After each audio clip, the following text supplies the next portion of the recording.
Hi, and welcome to Session 7, It's a Relative Thing. Family can be a great source of support and closeness.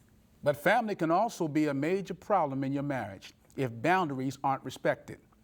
This month, we'll look at the proper roles of in-laws and extended family. Take a look. So, babe, I talked to Mama today. She agrees with me that we should refinance the house and pay all our bills off. Why are you telling your mother our business, first of all? I mean, I would talk to you about it, but you wouldn't listen. And since I'm the man of the house and I make more money than you, it's really my decision. Hold on. You told your mother how much money I make. Yeah. Now, what do you think?